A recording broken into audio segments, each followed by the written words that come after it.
Good morning, Southwest Florida. I'm Bri Walling. This Naples Herald Morning Report is sponsored by our friends at Fusillo Kia of Cape Coral. This morning, we'll tell you about a possible connection between a Bonita Springs robbery and cigarette thefts across Florida, Southwest Florida schools increasing security presence after the deadly East Coast shooting, and more. Today is Friday, February 16th, and this is the Morning Report. A cigarette robbery at a Bonita Springs Circle K could be connected to a statewide spree. According to Southwest Florida Crime Stoppers, 3 suspects entered a Circle K on Tamiami Trail in Bonita Springs shortly after the convenience store received its regular shipment of cigarettes on Wednesday morning. While one suspect distracted the clerk, another jumped over the counter, grabbed the bins, and handed them off to a third suspect who carried them out of the store. The 3 suspects were wearing jackets, while the 2 that grabbed the products were wearing bandanas to obscure their faces. The 3 left the scene in a white Dodge Challenger.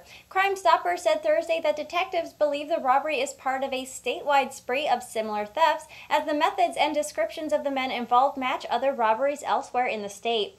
Anyone with information on the whereabouts of the suspects is asked to contact Southwest Florida Crime Stoppers at 1-800-780-TIPS or online at southwestfloridacrimestoppers.com. All tips are kept anonymous, and information which leads to an arrest could be eligible for a cash reward.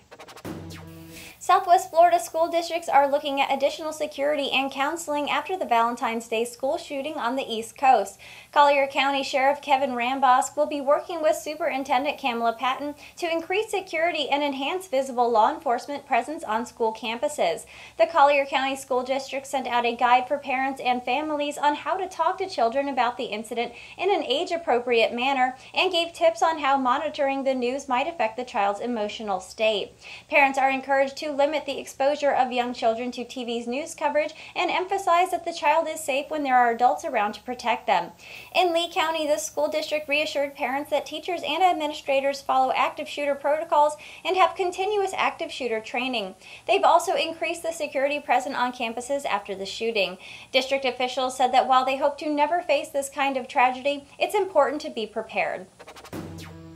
Amtrak is considering suspending service on tracks that don't have sophisticated speed controls by a December 31st deadline. The push could disrupt operations across the U.S. in an effort to strengthen safety after a series of deadly wrecks.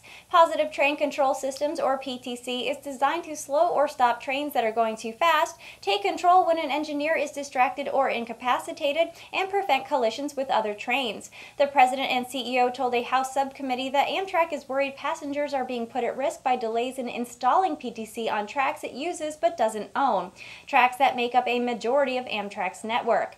Railroads face a year-end deadline mandated by Congress for installing the GPS-based system, but some are asking regulators for an extension until 2020. That's on top of a 3-year delay granted in 2015. They've cited challenges including equipment problems and delays in testing to ensure it's compatible with other railroad systems.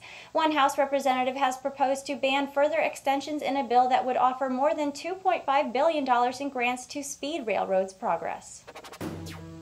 And that was the Morning Report for today. I'm Bri Walling. The Morning Report airs Monday through Friday at 9 a.m. right here at NaplesHerald.com. And don't forget to check out our lunch break that also airs Monday through Friday at 12 p.m. Thank you for watching.